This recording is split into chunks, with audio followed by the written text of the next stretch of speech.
E aí, galera? Como vocês estão? Alguém, pelo amor de Deus, responde pra mim que tá bem nos comentários. Eu sempre pergunto, ninguém responde, gente. Falta de educação é essa?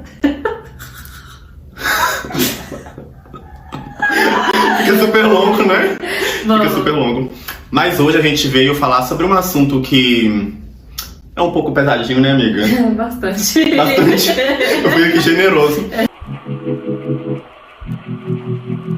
Que é aquela sensação do quase, o que quase foi, mas não rolou. Isso se encaixa em várias áreas da vida, né? Trabalho, amizade e principalmente relações amorosas, afetivas. A gente sabe que na vida temos aquela ideia de ciclos, né? Ciclos início, meio e fim. Sempre tem algo pra completar. Só que eu discordo, eu ia falar que eu concordo.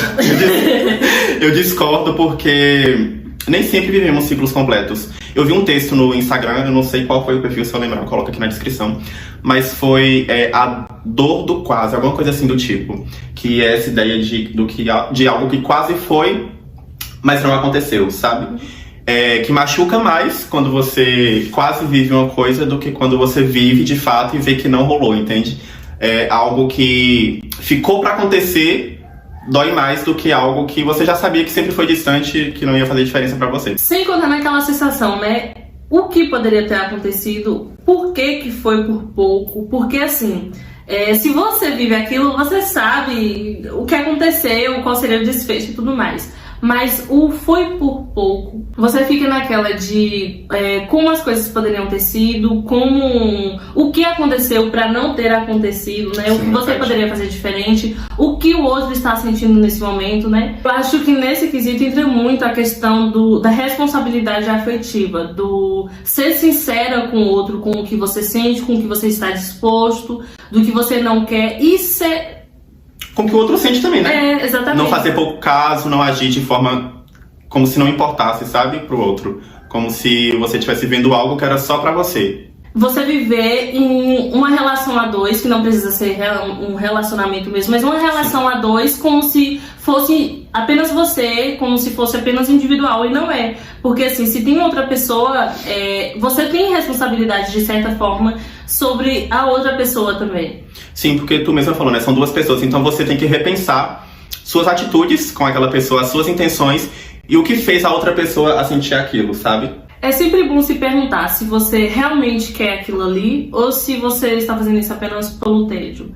E se for por isso, você ter cuidado com o que você vai falar, repensar o que você vai falar ou fazer, porque assim, reflete no outro, né? E as coisas, quando chegam ao outro, muitas vezes é diferente do que a forma que a gente passou ou como a gente passou. Porque justamente depende da forma como o outro está se sentindo. Ah, mas você tem responsabilidade sobre isso e não tá só, né, na minha alçada. E tem aquela coisa de...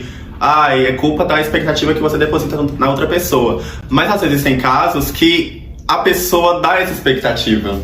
Que a expectativa é recíproca. Só que não fica muito claro o que tá acontecendo, sabe? Fica assim, aberta a possibilidades e isso é muito perigoso. Porque uma pessoa pode do nada simplesmente não querer mais aquilo, sumir da tua vida e acabar com aquela expectativa do nada, entende? Algo que já era alimentado antes.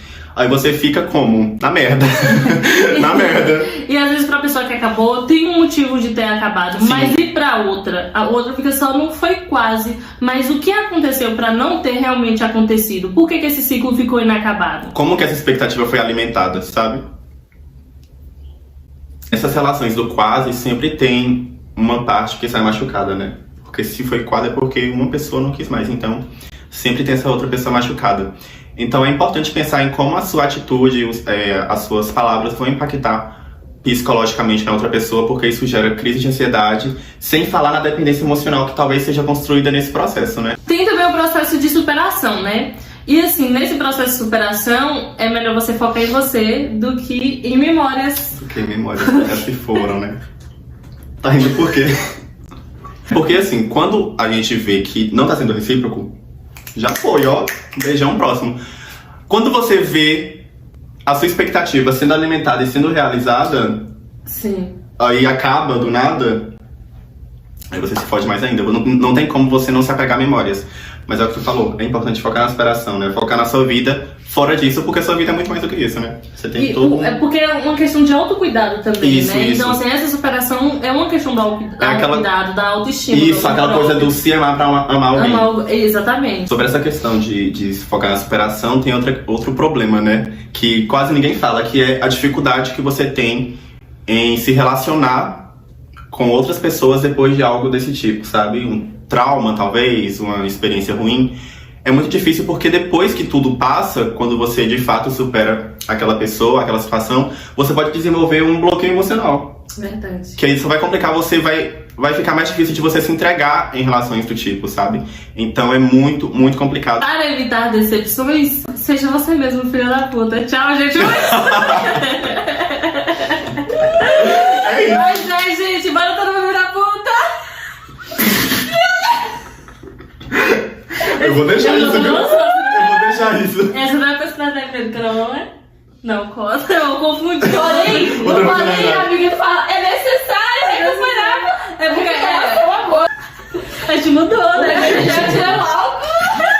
Calma, eu tô aqui ainda. Curte aí, gente, o vídeo, se inscreve, É que já te dá tchau. Não precisa compartilhar tanto, eu acho. Compartilhe, comente o que vocês acharam. Foi gatilho pra você? Foi? Comente, vai lá. Por aqui tá tudo tranquilo. Tchau. Tchau. Tudo tranquilo. Neira.